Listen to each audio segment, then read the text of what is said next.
ભક્તોને સંભી જવું પડે. કેવડી મોટી આપણી આ અસ્મિતા છે. આ કાંઈ એક રાતમાં પૂરી થાય એવી નથી એની વાતો. એ તો કથાઓ બેહારો તોય એવી અદ્ભુત કથાઓ ખૂબ તમે આપ્યું છે. ખૂબ આને સહને એટલું કર્યું. હજી સુધીમાં બોલવાવાળા ગમે એ બોલે, પણ અમે તો રાષ્ટ્ર માટે કામ કરતા રહીશું અને કરતા રહીશું.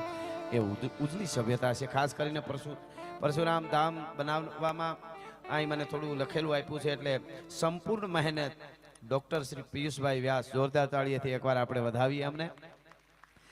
પિયુષભાઈને તો અભિનંદન આપું, પણ એની જન્મ દેવાવાળી જનેતાને કરોડો વંદન કરું છું કે આવા દીકરાને જન્મ આપ્યો છે. બહુ મોટી વાત છે સાહેબ. અઘરું છે. સારા પૈસા હોય ને, એક તો ઈ તમને કહી દો, ઘણાને એવું લાગે પૈસા હોય તો બધું થાય, એવી વાત કરે ને એને કહેજો કે ઈ વાત જ એની ખોટી છે. આપણે જેને પોતાને ખબર ન હોય, સાંસદ સાહેબ, પોતાને જ ખબર ન હોય કે એમની પાસે કેટલા રૂપિયા, એટલા રૂપિયા વાળા હોય ને તો એ કાંઈ પણ રાષ્ટ્રની કે રાષ્ટ્ર ભાવનાની કે ધર્મની વાત, ફાળાની વાત, એકચ્યુઅલી એમાં અમને ખબર ના પડે. તો તને ખબર છે એમાં પડે ઈ કે આ તો બહુ અઘરું છે. વિદુર નીતિમાં મને ગમે છે બહુ. વિદુર નીતિની એક વાત વિદુર નીતિમાં લખ્યું છે કે બહુ રૂપિયા હોય અને દાન ન કરે, બહુ રૂપિયા વાળો હોય અને દાન ન કરે, અને હાવ ગરીબ હોય અને ભગવાનનું ભજન ન કરે, આનાથી મોટો અભાગ્યો જીવ જગતના ચોકમાં બીજો કોઈ ન હોઈ શકે.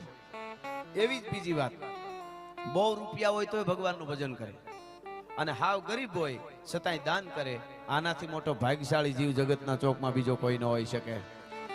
મારી પાસે 1 કરોડ રૂપિયા હોય નું હારા ઠેકાણે દાનમાં 1 લાખ આપું, એક માણસ પાસે ખાલી 100 રૂપિયા છે અને 50 રૂપિયા આપે છે ને, તો મારા કરતા એ મોટો દાતાર છે. મેં 99 લાખ રાખીને 1 લાખ આપ્યા છે, ઓલાએ 50% આપી દીધા છે. કેટલામાંથી કેટલા આપો છો એની નોંધ થાય છે.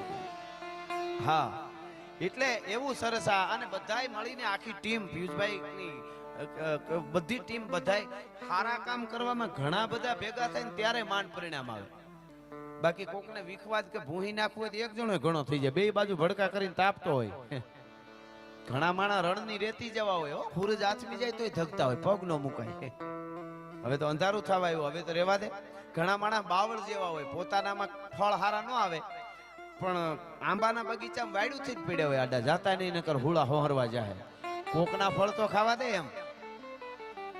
એવા ઘણા ખાંડના ડબલા જેવો હોય, લાગે મીઠા મીઠા, અંદર બાકસ પીડી હોય. ભડકો કરે તો અહીં ખબર પડે કે આ હળગાવે. એટલે આજનો આ પ્રોગ્રામ એ ભક્તિનો પ્રોગ્રામ તો છે જ, સત્ય પ્રેમ અને કરુણાનો તો છે, પણ વીરત્વનો પણ પ્રોગ્રામ છે. વીરત્વનું પ્રતીક છે 24 અવતારમાં એનો એક અવતાર. ફેરવી ફરસી પરશુરામે ન રહેવા દીધું શત્રુ નામે. એ પરશુરામ ભગવાન, એના વિશે આગળ અમે વાતો કરીશું, પણ ભારતીય અસ્મિતાનો આ પ્રોગ્રામ છે.